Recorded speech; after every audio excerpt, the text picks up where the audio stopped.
However, you cannot have the concept of changing, which is changing the emotional attributes from one side to the other, without first prefacing the concept of bending, controlling oneself, that is to say, first just nullifying your will. Like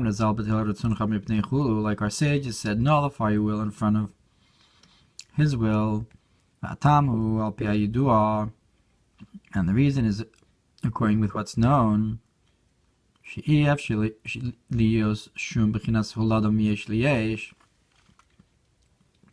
that you cannot have any giving birth from something to something. That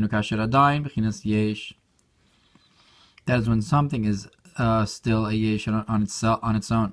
You cannot give birth from that state of existence to another existence of yesh, unless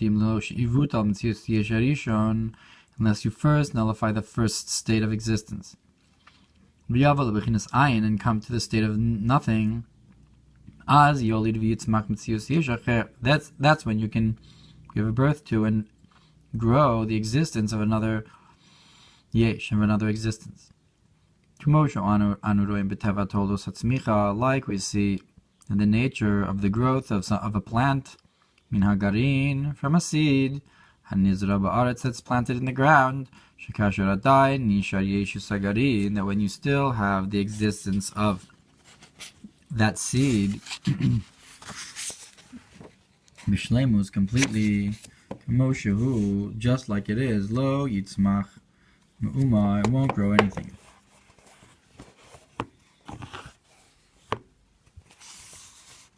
Only when the seed rots in the earth, and it's as if it wasn't, as yolid yitzmach, then it'll give birth and grow, b'tosefes meruba, with a great growth, more than the seed. That is through the rotting of the seed, it becomes a state of nothingness. That's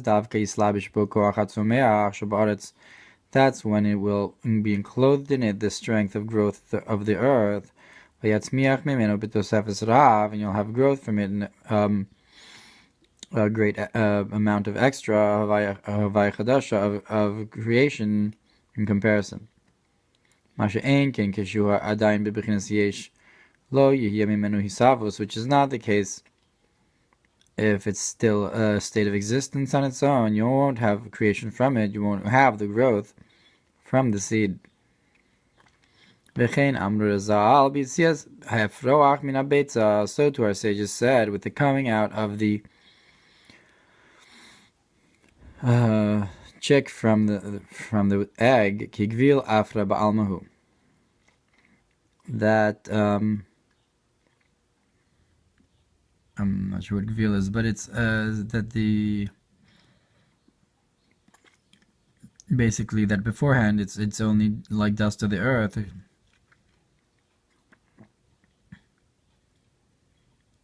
So you can understand then in the service of the heart, in order to change the emotions, that you can't change the emotions from one side to the other. Shubichin told the Chadasha, which is like a new creation, to be a new creation, and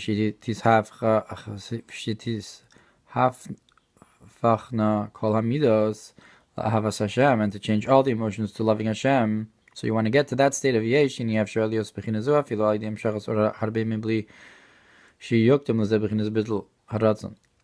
you can't get to such a state by just adding more and drawing down even a lot of light. But first you have to have a state of nullification of one's will, which is the concept of bending or giving over one's will to Hashem and not doing what you want, but nullifying your will to Hashem's. So that's a bending. That's the iskafia first before you have hisavcha. So that's the ayin. That's the concept of ayin. That is only one movement. That is the concept of nullifying oneself, to nullify one's will, even by forcing, not to be an existence for oneself, not just to do like your own nature and will. And that's the concept of the ayin in order to get to the yesh. And only afterwards, through a revelation of light, only then can you change your emotions. Which is not the case if you did not nullify your will first. You cannot change the emotions.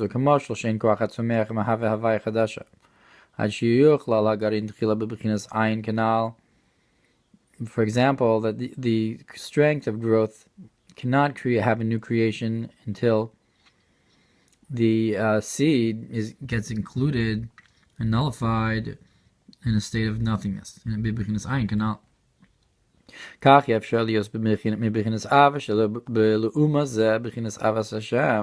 So too, you cannot have from a love that's towards the other side, a love for Hashem, unless you nullify it first. Like we sing Kriya Shema Echad, and you love that Hashem is one, and you love. That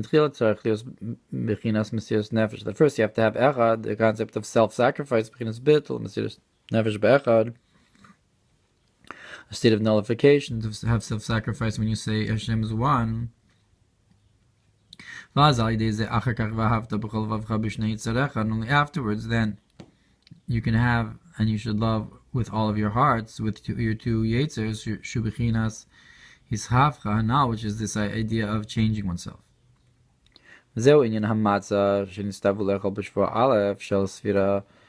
is the concept of the matzah that we were commanded to eat the first week of the sphira, the gam kodem sphira, and also before the sphira, the first night. Because this is the concept of matzah. Matzah is the idea of iskafia, of controlling oneself and nullification. Because the matzah does not have lifting up or puffing up, to puff up and go up, because the concept of the yeast and the chametz is the puffing of the dough, that it gets lifted up, that it lifts itself up to be in existence. But the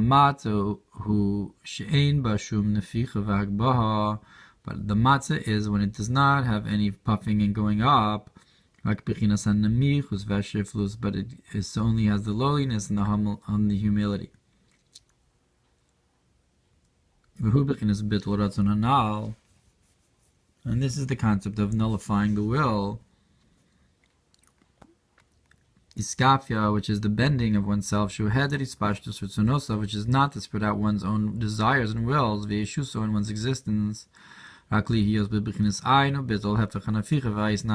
only to be in a state of nullification, and not the opposite of puffing up and lifting up, or spreading out. And there's another idea in the matzah that it doesn't have any taste. It's just like the chametz does, and one is dependent on the other. That somebody who's not lifted up does not want to find a taste or flavor in one's service. So it doesn't taste, and that's also a state of nullification. It doesn't have a flavor or pleasure.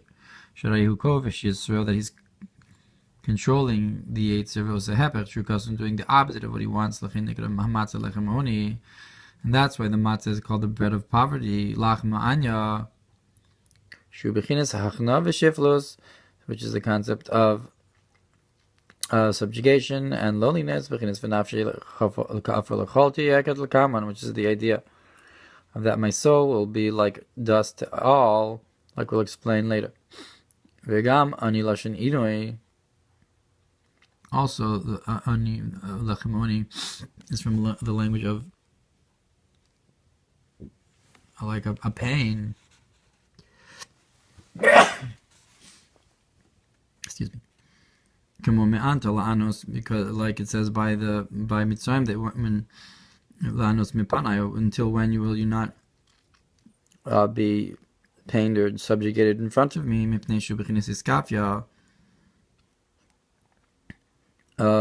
Which because it's a concept also of bending oneself.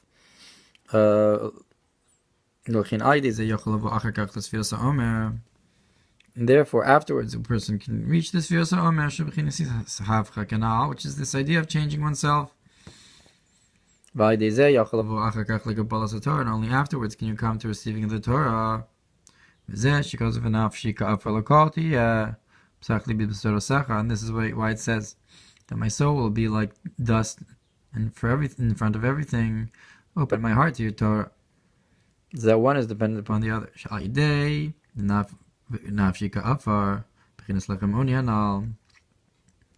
That through one's soul being like dust, which is this bread of poverty, like we said, then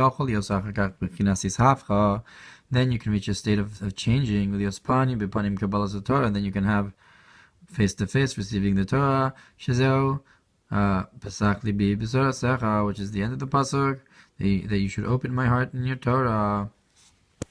V'nafshika afal kol tiya Pesach libi b'Torah secha.